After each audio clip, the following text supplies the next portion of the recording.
1793 की शीत ऋतु के प्रारंभ में नीलकंठ वर्णी ज्योतिर्मठ से बढ़ चले थे और शीत ऋतु के बढ़ते हुए प्रभाव के साथ उनके चरण और आगे बढ़ रहे थे भारत के उत्तर में तिब्बत में स्थित मानसरोवर की ओर।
किसी भी प्रकार की आपदाओं से ऊपर उठकर अपनी यात्रा को अविरत रखने की स्वाभाविक प्रकृति के अनुसार नीलकंठ वर्णी बढ़ चले विश्व के सबसे ऊंचाई पर स्थित प्रदेश तिब्बत में।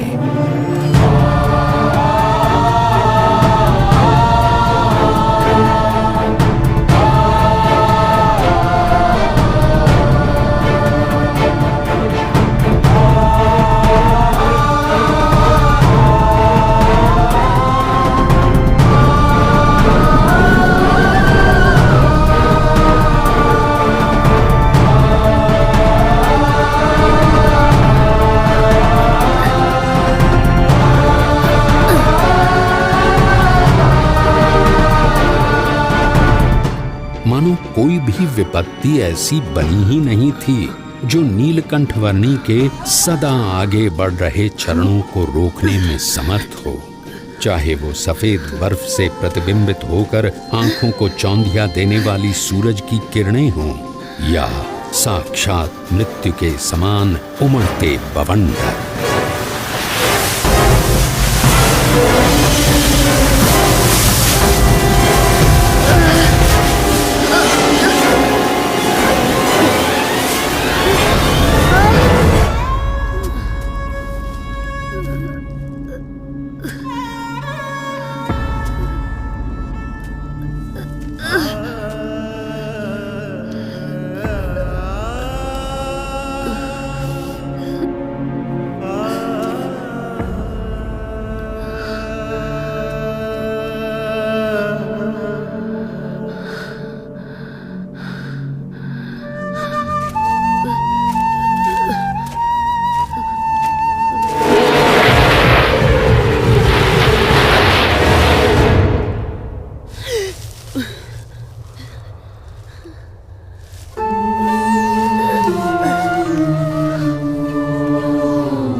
नीलकंठ वर्णी ने अपनी यात्रा को जारी रखा हिमालय के शिखरों से भरे हुए प्रदेश तिब्बत में।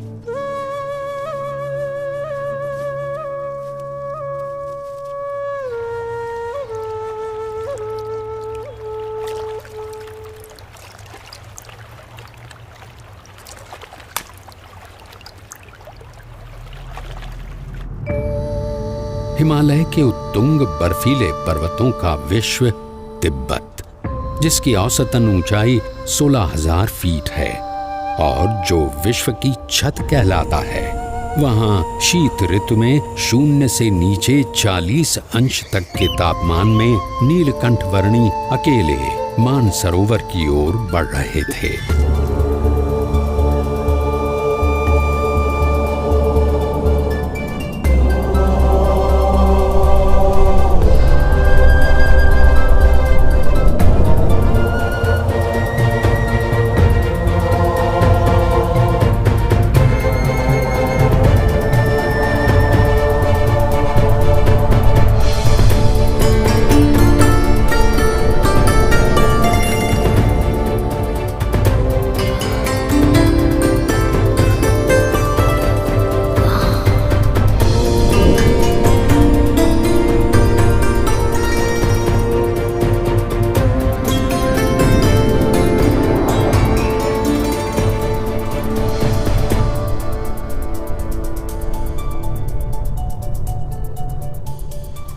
परमात्मनि यो रक्तो विरक्तो अपरमात्मनि।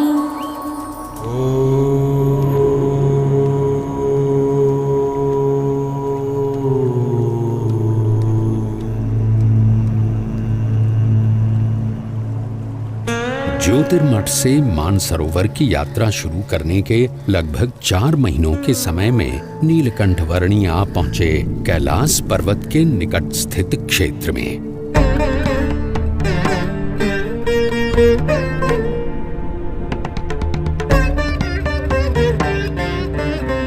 लगभग 21,700 फीट ऊंचे कैलाश पर्वत की तलहटी में राक्षस ताल सरोवर के निकट लगभग 15,000 फीट की ऊंचाई पर स्थित विश्व के सबसे ऊंचे मीठे जल के सरोवर मानसरोवर पर नीलकंठ वर्णी आ पहुंचे।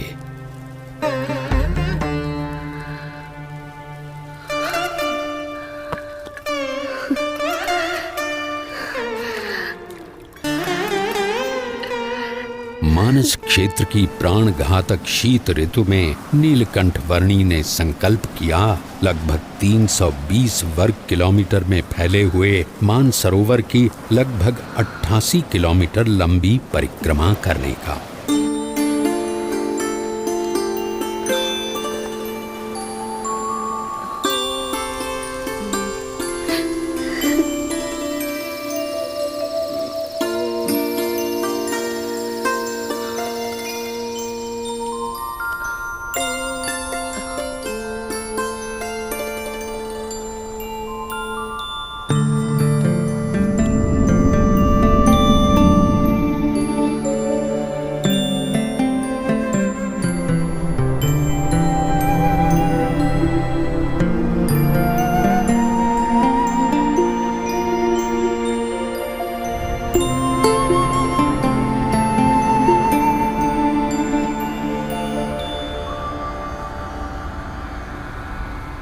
धर्म नियम और भक्ति क्रियाओं के पालन में कोई भी समझौता न करके नीलकंठ वर्णी मुमुक्षु मात्र के लिए जैसे एक उदाहरण प्रस्थापित कर रहे थे।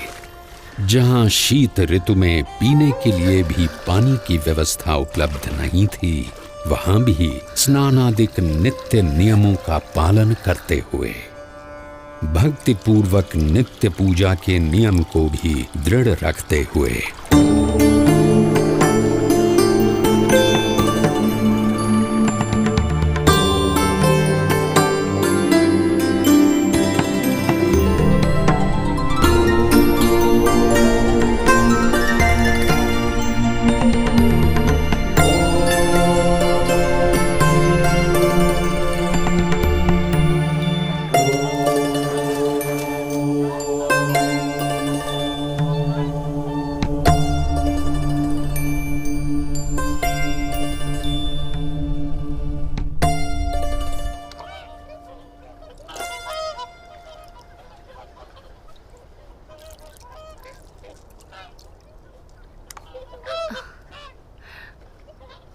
इस जन्म में आप सब हंस हैं और अगले जन्म में आप मेरे परम हंस बनेंगे। इस जगत में साधुत्व के जो परम विशिष्ट आदर्शों का सृजन होगा, उसका आप सब हिस्सा बनोगे। पश्चिम दिशा में मुमुक्षु मेरी प्रतीक्षा में है। भविष्य में वहां मेरा कार्यक्षेत्र होगा। समय आने पर आप सबको वहां मनुष्य जन्म मिलेगा। मैं वहीं आपको मिलूंगा।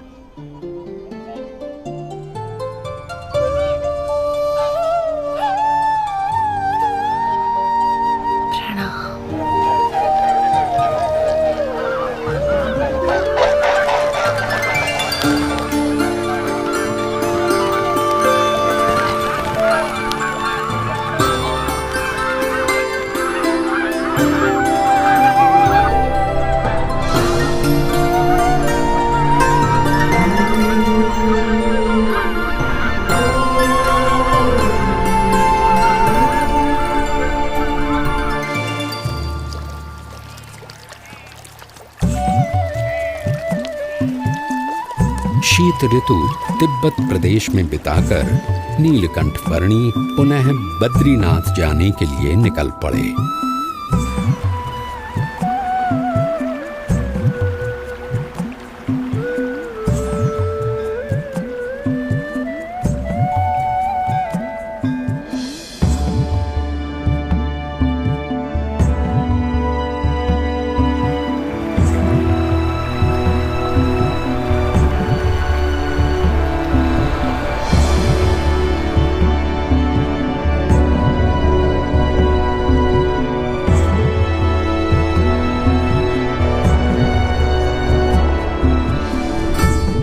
अलकनंदा नदी के किनारे स्थित बद्रीनाथ में नीलकंठ वर्णी पुनः आ पहुंचे।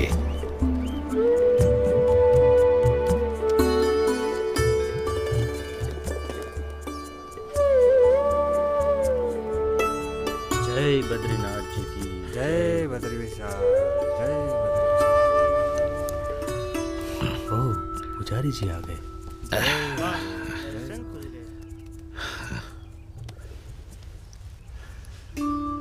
नमो नारायण, नमो नारायण। जय बद्रीनाथ पुजारी जी।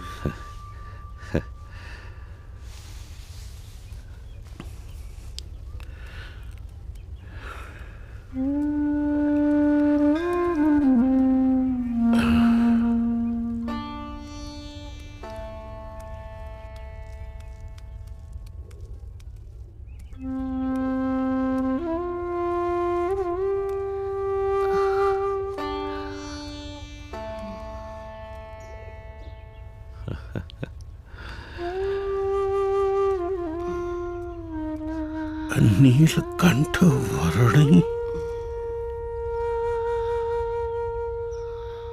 आप नीलकंठ वर्णी हो?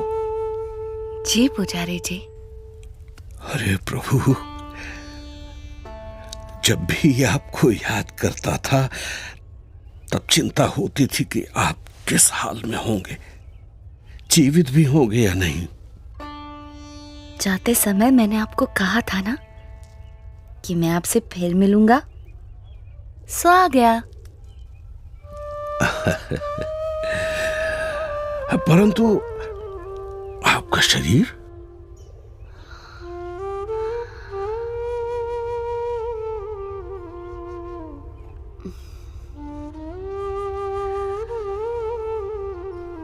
कितना दुबला पतला हो गया है। चलिए, सबसे पहले कुछ अन्न ग्रहण कर लीजिए। आइए प्रभु, पधारिए। यहां से चलिए प्रभु, इस तरफ से पधारिए।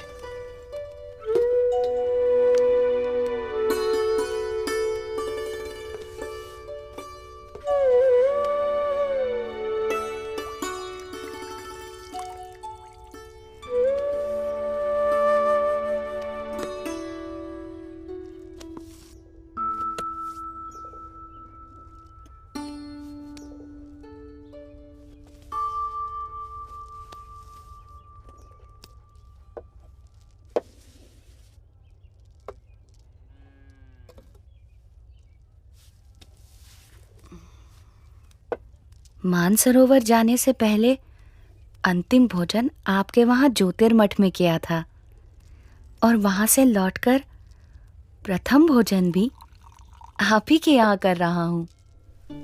अकल्पनीय। वहां ऊपर 6 महीने तक आप क्या खाकर जीवित रहे? वायु।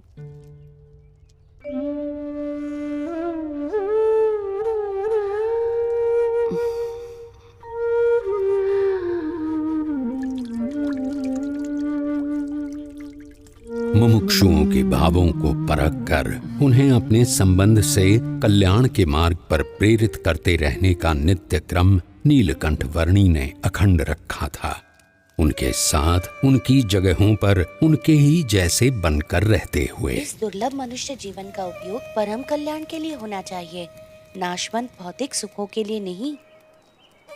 और कभी प्रत्यक्ष रूप से साथ रहने का योग ना रहे तो अपनी स्मृतियों और वचनों के सहारे कल्याण के मार्ग पर चलते रहने का सुयोग करवाते हुए। प्रभु, आपने कहा था कि आपकी यात्रा कल्याण के लिए है, परंतु आपकी इतनी कष्टदायक यात्रा से किसी का कल्याण कैसे होगा? इस पृथ्वी पर जगह जगह पर अनेक मुमुक्षु हैं जो सच्चे भक्ति भाव से साधना कर रहे हैं। मुझे यात्रा करके उनसे भेंट करनी है, उन्हें कल्याण के मार्ग पर प्रेरित करना है।